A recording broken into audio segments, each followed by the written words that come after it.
The Chiefs have a new quarterback. Kind of surprising who they get picked up, and we're going to talk about that and a lot more on Locked On Chiefs today. From the land of the free and the home of the Chiefs, this is the Locked On Chiefs podcast.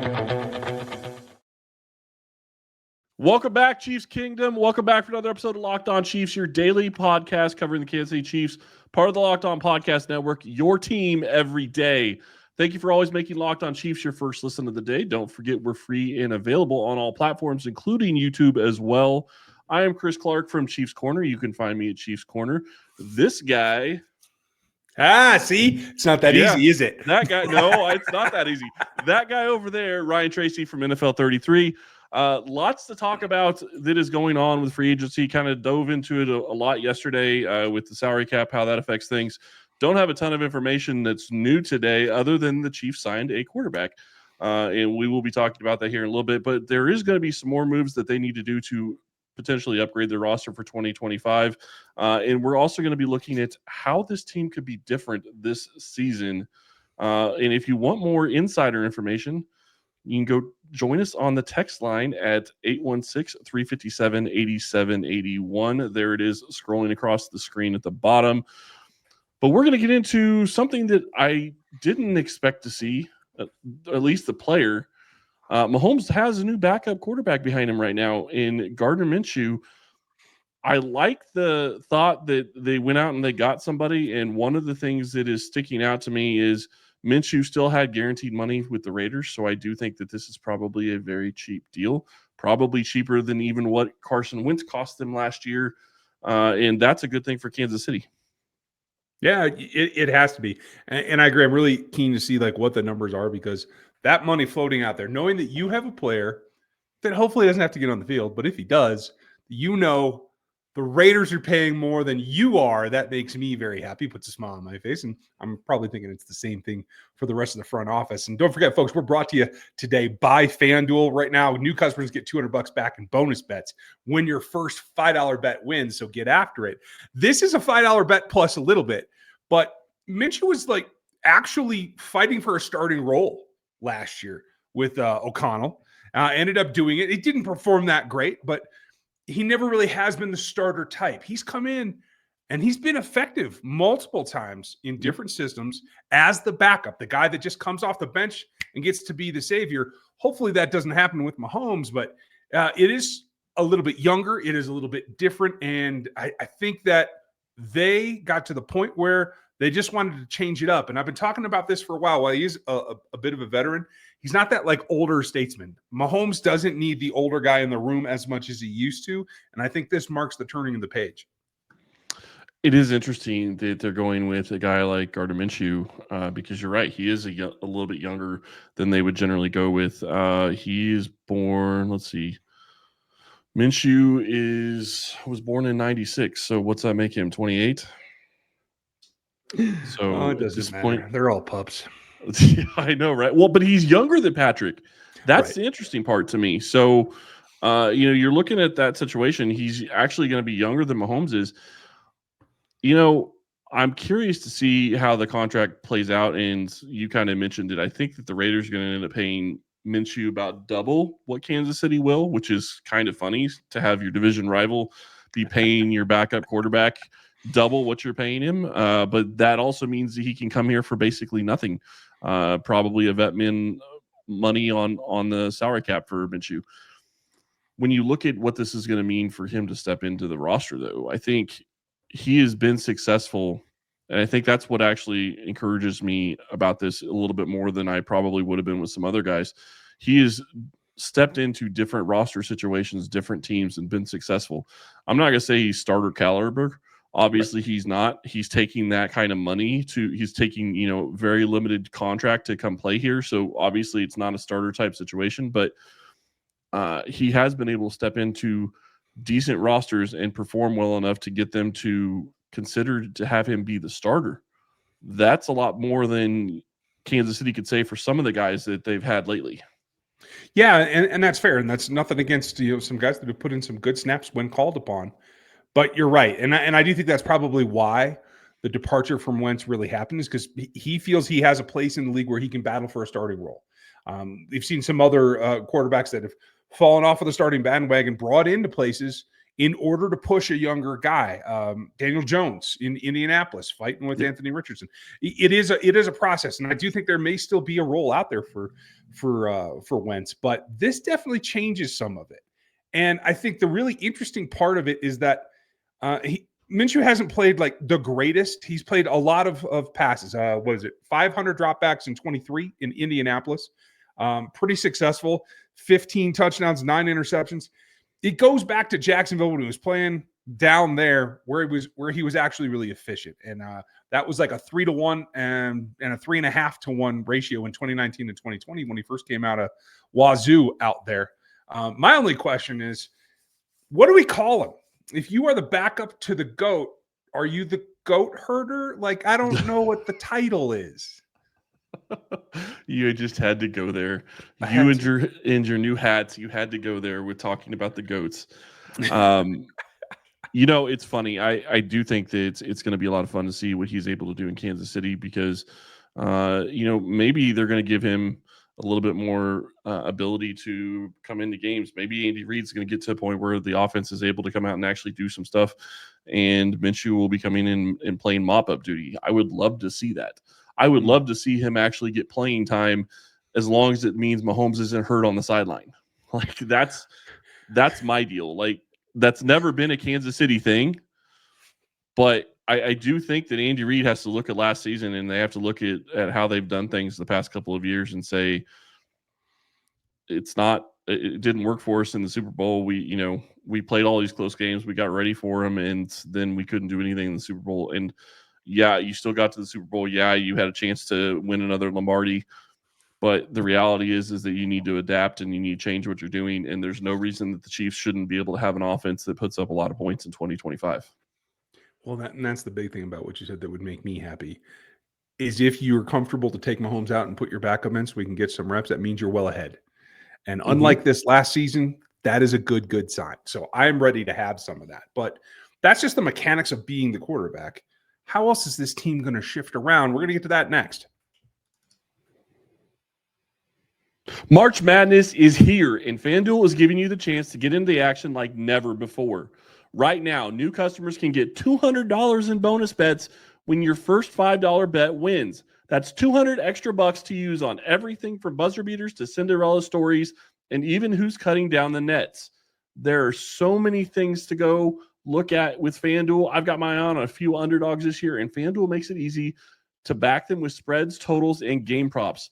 With tournament games happening almost every day, there's always something exciting to bet on. The FanDuel app is simple to use, and when I win, I get paid instantly, no waiting around. So visit FanDuel.com right now and get in on the college hoops action all tournament long.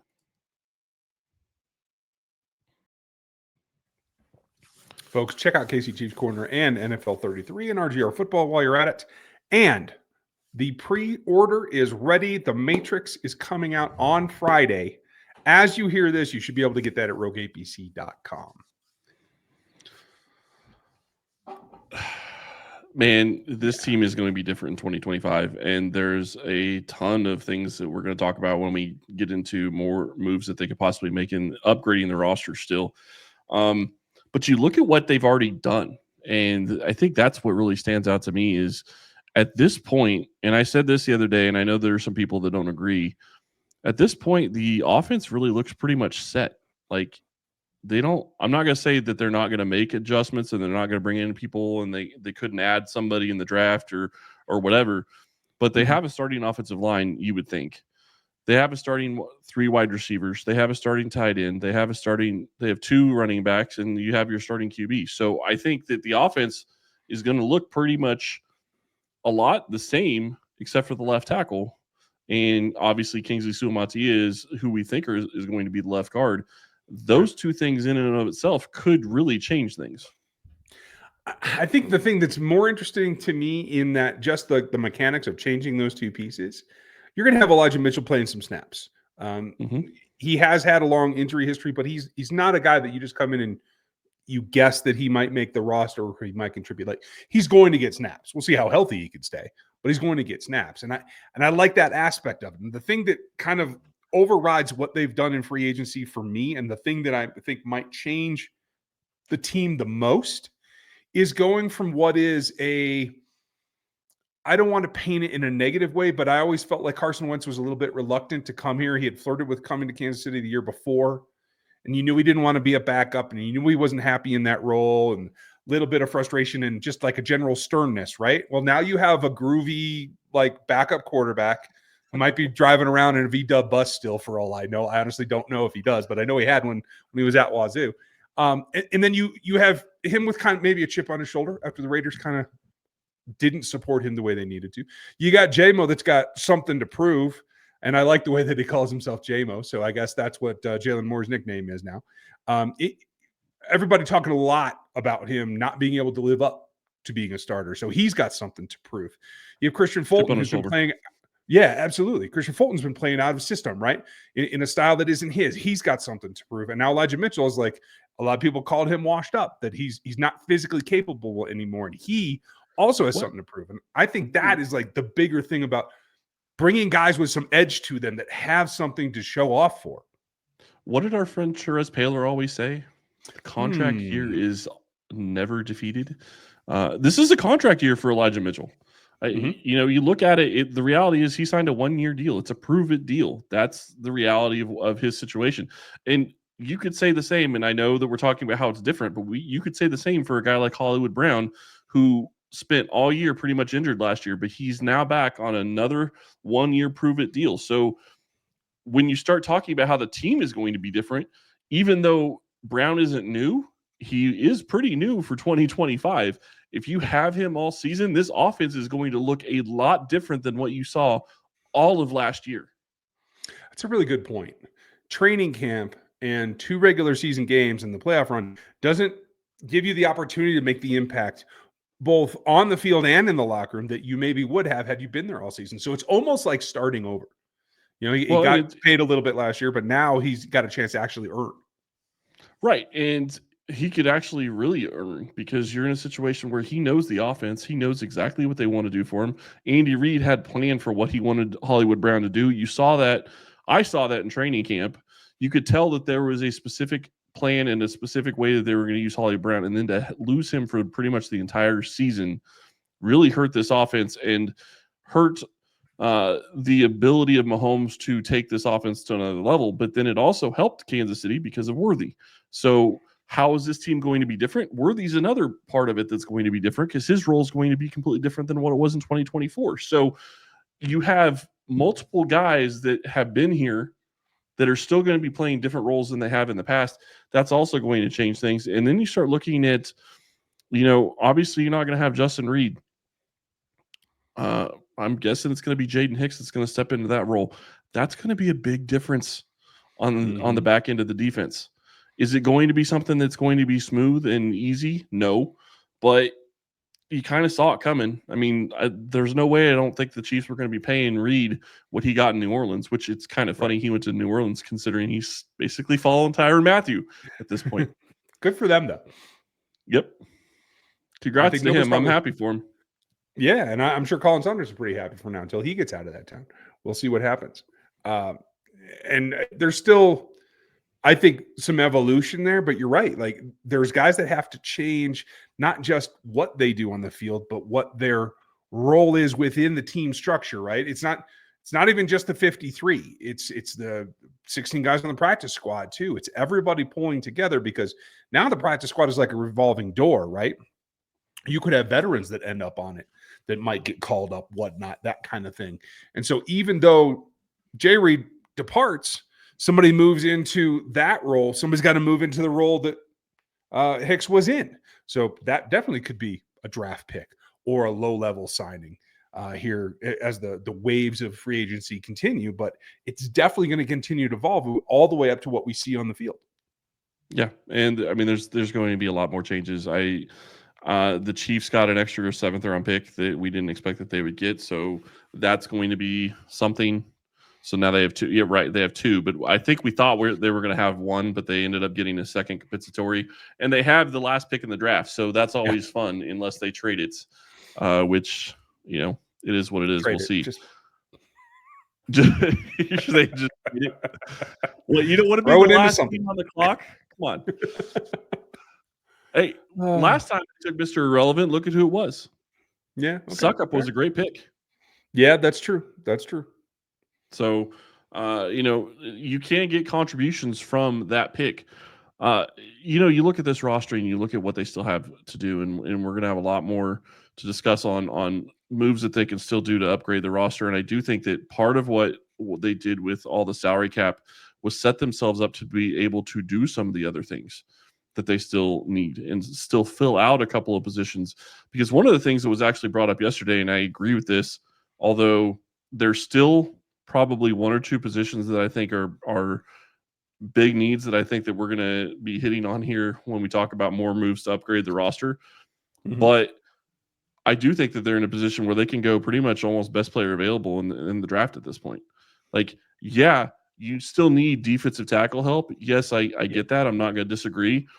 But is it something where you absolutely have to go get one in the first round or the second round? No. You could get by if you had to with the roster you have right now. It's not going to be pretty, but you could get by. Or you could go out and sign a veteran after the draft. So I do think there's options there. It's not like what they had going into free agency. They have a left tackle. They now have a second corner that they can throw out there in Christian Fulton. They've got a good backup running back that I think they have to feel pretty good about. So I do think that they've made enough moves that they've helped themselves going forward. Yeah, I have to agree. They've set the playing field so they can do what they have to do. I think they definitely have to go to a defensive tackle spot in the top 3 picks, before 66. That's just my opinion, but we'll see because I don't know that they're done either. So, what are the moves that they could make? That's coming up next.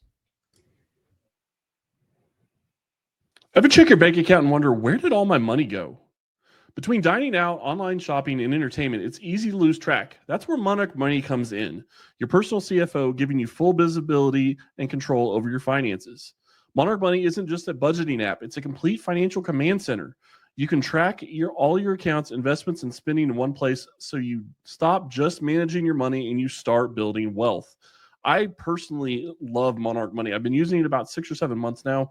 I have just absolutely loved the interface. It is so easy to use. I enter all my information and I can see when are my bills coming up that are going to be paid in the next couple of days. What's my budget every single month? Where's my money going? What are my investments doing? What is my net worth? I can see that on my phone at my fingertips on a daily basis. It is amazing. I absolutely love it. Take control of your finances with Monarch Money. Use code LOCKEDONNFL at monarchmoney.com for 50% off your first year. That's monarchmoney.com, code LOCKEDONNFL for half off your first year.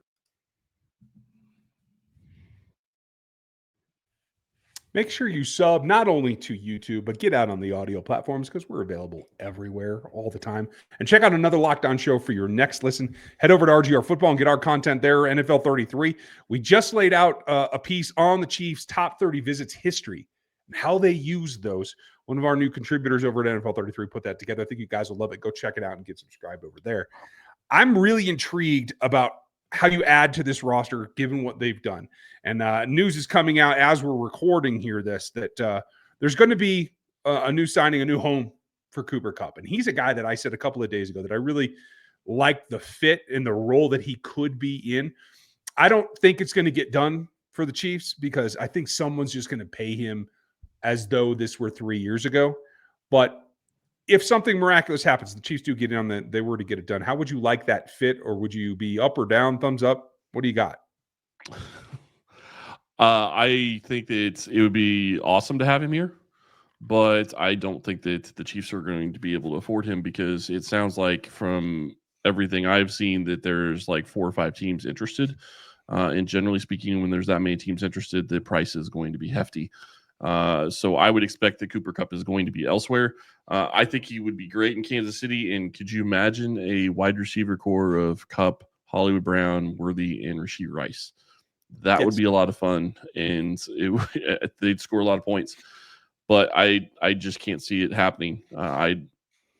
Maybe they have the money. they have the ability to make something work if they can do more than a 1-year deal. I just can't imagine that he's going to get more or get less than 10 million APY. That's fair, and that's I think that may even be generous towards the Chiefs. It may be quite a bit above that because Well, it could I be. think there's arguments to be made, right? So Yeah. if it's not Cooper Kupp, if they're still looking to add, because we know that they want to have a plethora of weapons. DeAndre signing over in Baltimore, not coming back. I don't know that if I understand that one completely, but there's other veterans out there that might still have a little bit left in the tank. I've seen people ask about Stephon Diggs today. I'm not super in favor of that. I'm not sure there's enough there to warrant the headache that might come with it. What do you think? I wouldn't love that move. The other issue that I have is like DeAndre to uh, Baltimore. I wouldn't have paid him $6 million.